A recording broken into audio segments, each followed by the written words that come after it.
조합제 TV 시청자 여러분 안녕하십니까. 2019년 3월 30일 토요일 새벽 1시입니다. 그 말썽 많은 보잉 737 맥스 8 사고의 속보를 말씀드리겠습니다. 한 몇 시간 전에 월스트리트 저널이 단독 보도한 기사입니다. 지난 10일 에티오피아의 수도 아디스 아바바를 이륙한 6분 후에 추락해서 157명이 사망한 에티오피아 항공 737 맥스 8 사고의 조사를 담당하고 있는 당국에서 이 비행기 역시 실속 방지 장치가 작동한 직후에 이 비행기가 추락했다라는 잠정적 결론을 내렸다고 합니다. 자동 실속 방지 장치가 작동한 직후에 떨어졌다. 이것은 작년 10월 자카르타 공항을 이륙한 보잉 737 맥스 8이 이륙한 11분 후에 추락해서 189명이 죽은 사고의 원인과 같은 사고란 뜻입니다. 원인이 같은 것이란 뜻입니다. 원인이 즉 충돌 방지 장치의 오작동에 의해서 떨어졌다. 그래서 5달 사이에 두고 최신 비행기 2대가 똑같은 원인으로 떨어졌다 하는 잠정적 결론을 내렸다는 것입니다. 어떻게 해서 이런 결론을 내렸냐면 지난 10일 추락한 에티오피아의 이 737 맥스 8에서는 이 비행 기록 장치하고 녹음 장치가 발견이 되었습니다. 수습이 되었습니다. 그걸 블랙박스라고 합니다. 블랙박스를 파리로 옮겨가지고 파리에서 지금 분석을 하고 있는데 그 분석 잠정적 결론이 충돌 방지 장치가 작동한 직후에 추락했다 하는 결론에 이르렀다는 것입니다. 그것이 사실로 굳어질 가능성이 상당히 많습니다. 이런 결과가 나오기 전에 블랙박스가 발견되기 전부터 이미 이 비행기의 항적을 추적하니까 이렇게 올라가다가 갑자기 떨어졌다가 올라갔다가 떨어졌다가 올라갔다를 반복하다가 떨어져 버립니다. 이 항적이 자카르타 사고하고 똑같다 이겁니다. 그리고 비행기 잔해를 조사를 해보니까 뒷날개가 어떻게 지금 발견이 되었느냐 하면은 뒷날개가 치켜 올렸다. 이것은 앞에 비행 기술을 내리는 작용을 하고 있었다. 내리면 안 되죠. 비행기는 올라가야 되는데 이게 자꾸 내리는 작용을 하고 있었다. 그래서 미국 FAA조차도 이건 안 되겠다 싶어서 마지막까지 버티던 미국도 보잉 737 맥스 8을 다 비행 금지시키는 조치를 취하게 됐던 것입니다. 자, 이렇게 되면은 이것은 세계 항공사상 최악의 사고입니다. 최악의 기체 결함입니다. 계기 결함이죠. 최악의 계기 결함 사고이고 여기에 대한 책임은 보잉이 져야 되고 보잉을 감독하고 있는 미국의 연방항공청 Federal Aviation Administration 줄여서 FAA가 져야 합니다. 이미 보잉과 FAA는 미국 검찰, 미국 국회 또 미국 국토부의 조사를 지금 전면적으로 받고 있는데 어떻게 되면 이게 가면 형사사건이 될 가능성도 있습니다. 왜냐? 이것은 고의적 은폐가 아니냐 이렇게 되는 거죠. 형사사건, 민사사건은 당연히 물론이고 이렇게 되면은 지금 이 비행기를 350대 정도를 팔았는데 전부 다 비행 금지가 됐는데 문제는 주문을 받아 놓은 게 한 5,000대가 됩니다. 한 대 가격이 1억 달러를 넘어요. 5,000대가 되면 5천억 달러의 주문을 받아 놓은 보잉입니다. 그러면 앞으로 이 비행 비행기를 주문했다가 취소하는 회사가 이제 생길 겁니다. 그럼 좋아할 회사는 에어버스죠. 에어버스는 A320이라는 라이벌 되는 비행기를 지금 막 팔고 있습니다. 왜 이게 끔찍한 사고냐 하면은 처음부터 예상이 되었던 사고입니다. 그리고 비행기 설계의 문제에서부터, 설계 잘못에서부터 연쇄적으로 일어난 사고입니다. 그리고 이미 두 사고로 346명이 죽었습니다. 그리고 이것은 막을 수 있었던 사고입니다. 그런데도 보잉이 아주 오만한 자세를 취했습니다. 라이온에어, 인도네시아 라이온에어가 자카르타에서 추락한 직후에 이 문제가 여기 자동 방지 장치에 문제가 있다라는 기사가 나오고 조사 결과가 나오는데도 불구하고 보잉은 우리 비행기는 안전하다 계속 이런 주장을 해왔습니다. 심지어 보잉의 회장이 트럼프 대통령에게 전화를 해가지고 안전은 우리가 책임진다. 우리를 믿고 미국에서는 비행금지를 안 시켜줬으면 좋겠다고까지 이야기를 할 정도였습니다. 트럼프가 그 이야기를 듣고 솔깃하다가 새로운 자료가 발견되니까 그 직후에 오히려 비행금지 명령을 트럼프가 내려버렸습니다. 몇 번 설명드렸습니다만은 왜 실속 방지 장치가 문제냐 하면은 이 보잉 737 맥스 8은 737 시리즈의 최신형입니다. 이 737은 중거리입니다. 한 5시간, 6시간 날아가면서 한 200명을 태우는 비행기인데, 그러니까 세계에서 수요가 가장 많은 비행기입니다.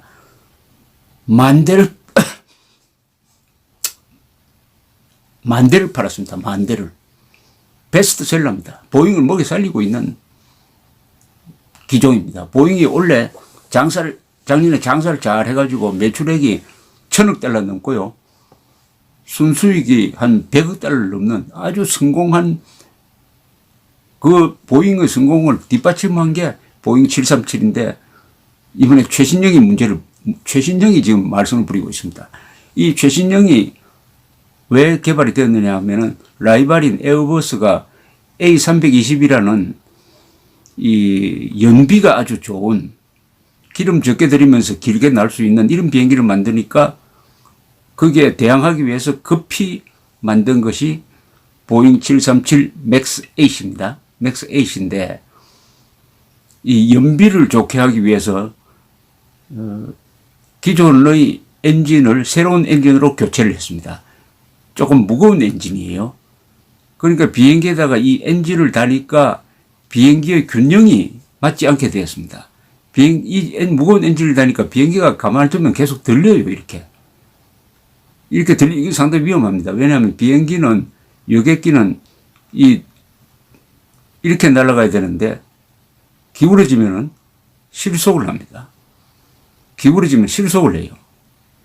이걸 실속하는 걸 스톨이라고 합니다. 실속해서 떨어져 버립니다. 양력이 충분하지 않으니까요. 그러니까 이렇게 되면 안 되죠. 그런데 이 기체가 자꾸 이렇게 되도록 설계가 되어버린 거예요. 그러면 안 되니까 이걸 바로잡아주는, 이 비행기가 이렇게 되려고 할 때 이걸 바로잡아주는 장치를 붙인 겁니다. 그게 엔티-스톨 시스템, 실속 자동 방지 장치를 새로 붙인 거예요. 여기 새로 붙였으면은 이것이 만약 오작동할 때 어떻게 대응할 것인지 하는 것을 조종사들에게 교육을 시켜야 됩니다. 이 비행기라는 것은 만일의 사태에 대비하는 것입니다. 그 가능성이 0.00001%라도 반드시 대책이 있어야 됩니다. 또 그런 0.0001%의 사고가 났을 때 거기에 대응할 수 있는 훈련이 평소에 되어 있어야 합니다. 그것은 시뮬레이터를 통해서 훈련을 몇 시간이고 며칠이고 해서 조종사가 몸에 딱 자동적으로 붙어 있어야 됩니다. 그런 교육을 했어야 돼요. 왜냐하면 자동 실속 방지 장치를 새로 붙였으니까. 그런데 놀랍게도 보잉은 자동 실속 방지 장치를 붙여놓고도 비행기를 팔면서 이 자동 실속 방지 장치가 어떻게 기능을 하고 이것이 잘못됐을 때는 어떻게 한다는 교육을 시키지 않았습니다. 교육을 시킬 필요가 없다고 그래요. 이거 교육 안 시켜도 된다.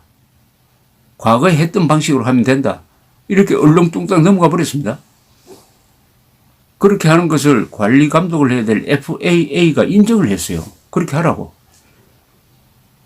그런데 조종사들이 이제 불안해지기 시작했습니다. 즉 라이온 에어 사고를 본 다음, 라이온 에어는 왜 사고가 났느냐 하면은 비행기가 역시 이렇게 정상적으로 날고 있는데 자동 실속 방지 장치를 움직이기 위해서는 비행기 앞에 붙어 있는 이 각도를 재는 센서가 있습니다. 센서.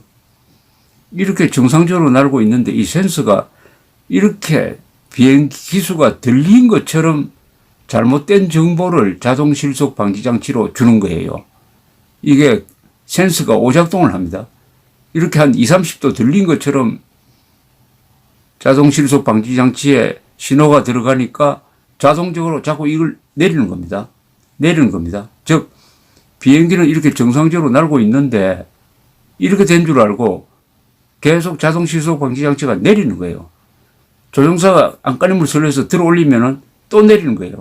또 내리는 겁니다. 이렇게 하다가 결국 떨어져 버렸어요. 그랬을 때 대책이 뭐냐. 즉 센서가 잘못됐을 때 자동 실속 방지 장치가 오작동을 해서 비행기를 자꾸 꼬라박게 만들려고 할 때 어떻게 해야 되느냐에 대한 교육을 조종사가 받지 않았습니다. 자동 실속 방지 장치가 오작동할 때 어떻게 그것을 해제할 것이냐 하는 것을 미리 교육을 받지 않았어요. 그러니까 라이온 에어에서는 그 조종실에 있는 녹음물 틀어보면은 이런 소리가 난답니다. 갑자기 비행기가 이렇게 정상적으로 가는데 이렇게 자꾸 떨어지니까 조종사가 둘이 타고 있었는데 부조종사가 조종을 하고 있었는데 이 사람은 다른 대책이 없으니까 하느님 도와달라고 이렇게 기도만 하고 있고 조종사는 이게 도대체 어떻게 해서 이런 사고가 나는지 매뉴얼을 찾고 있었답니다. 그 급박한 순간에 매뉴얼을 찾고 있었다고 그래요. 그만큼 교육을 안 받은 거죠. 그러다가 대책이 없으니까 떨어져 버린 겁니다. 이번에도 아마 비슷한 상황이 조종실에서 벌어졌을 가능성이 있는 것입니다. 자, 그러면은 요 앞에 비행기의 이 안각이라고 그러죠. 이 안각을 재는 센서가 2개가 있었습니다. 2개. 근데 라이온 에어 경우에는 그 센서 2개 중에 하나는 정상적으로 작동하는데 하나가 잘못된 정보를 보냈어요. 하나가 잘못된 정보를 보내도 자동 실속 장치가 자동적으로 작동해가지고 비행기를 자꾸 이렇게 꼬라박았습니다. 그래서 앞으로 보잉은 하나만 잘못된 거는 무시하고 2개가 같이 잘못된 정보를, 2개가 똑같은 정보를 보내가지고 이 비행기가 들렸다고 할 때만이 작동할 수 있도록 바꾼다는 겁니다. 둘 중에 하나가, 그러니까 센스 2개가 있을 때 똑같은 일치된 정보가 오지 않고 하나가 이상한 정보를 보낼 때는 그것을 무시하도록 이제 그걸 바꾼다고 합니다. 어쨌든 이렇게 되니까 그 다음에 이제 조종사들이 시험을 한번 해봤습니다. 맥스 8, 737 맥스 8의 자동 실속 방지 장치가 오작동을 했을 때, 오작동이란 말은 비행기가 정상적으로 날고 있는데 잘못 날고 있는 것처럼 잘못된 정보가 들어와 가지고 이렇게 날고 있는 비행기를 계속 굽히도록 만들 때 어떻게 조치를 취할 거냐 하면은 우선은 자동 실속 방지 장치를 꺼야 됩니다. 끄는 행동이 복잡해요. 한 2행동을, 스위치 2개를 끄고 또 다른 계기를 하나 돌려야 됩니다. 동작이 3개가 필요해요. 그것도 원인을 알았을 때입니다. 비행기가 왜 이렇게 떨어지지 하고 알았을 때 순간적으로 그런 동작을 할 수 있는데 그런 교육을 받지 않아 놓으니까 이런 새 장치에 대한 교육을 받지 않아 놓으니까 조종사들은 왜 비행기가 이렇게 떨어지는지를 알 수가 없는 거예요. 알 수가 없으면 대책을 세울 수가 없습니다. 그러니까 교육을 하지 않고 이 비행기를 팔았다. 왜 교육을 하지 않았느냐. 이 조종사들에게 이런 교육을 시키면 시간이 걸립니다. 그러면 비행회사들이 싫어해요. 조종사들도 싫어하고 코스트가 드는 거. 그래서 그것을 생략하기 위해서 이런 새로운 장치를 마련해 놓고 새로운 장치에 대해서 설명도 제대로 하지 않고 새로운 장치가 잘못 작동할 때는 어떻게 대응해야 된다는 것까지 교육을 안 시켜버린 겁니다.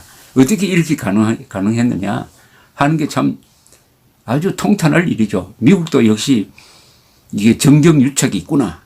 보잉이 워낙 큰 회사고 군용 비행기를 만들고 하니까 관계에 얼마나 많은 사람들을 알고 있겠습니까? 그래서 FAA와 유착이 돼 있었다. 그래서 이런 문제 많은 비행기가 팔릴 수 있게 되었다. 이렇게 이제 보는 겁니다. 자, 그래서 이제 이번에 똑같은 형식의 사고가 두 개가 연달아 났다. 이거는 세계 항공사상 있을 수 없는 일입니다. 더구나 첫 사고가 자카르타에서 났을 때 그때 보잉이 경고를 하고 대책을 세웠더라면은 두 번째 사고는 막을 수가 있었습니다. 그런데 첫째 사고가 나고 나서도 보잉은 그 뒤에 에티오피아 사고 날 때까지도 우리는 별 문제 없다 하는 고집만 계속해서 아주 오만한 고집이죠. 우리는 별 문제 없다, 문제 없다, 문제 없다. 끔찍한 상황입니다. 그래서 이번에 그런데 한국에도 두 대가 들어왔다가 이스타 항공에서 들어왔다가 그걸 비행금지 시켜버렸습니다. 비행금지. 앞으로 이제 보잉이 이제 어떻게 하면은 소프트웨어를 바꿀 겁니다. 이제 자동 실속 장치를 움직이는 소프트웨어를 바꾸고 해서 근본적인 대책을 세운 다음에 이제 비행금지 명령을 풀어달라고 FAA에 요구하게 될 것인데, 그러나 이렇게 실추된 보잉의 군이 안전을 최고로 생각해야 되는 보잉이 결국 비행기 많이 팔아먹기 위해서 안전을 희생시켰다 하는 비판은 면할 수 없고, 앞으로 형사처벌 받을 사람도 나올지도 모르겠는데, 어쨌든 안전을 제일 중요시한다는 미국의 FAA와 보잉에 대한 크나큰 실망도 있고, 이게 허영심이 생기면은 아무리 잘 나가는 회사라도 오만해지고 허영심이 생기면은 막을 수 있는 사고를 이렇게 방치를 해가지고 346명이나 죽게 하는구나 하는 것을 우리가 목격을 하면서 여러 가지 생각을 하도록 만듭니다. 감사합니다.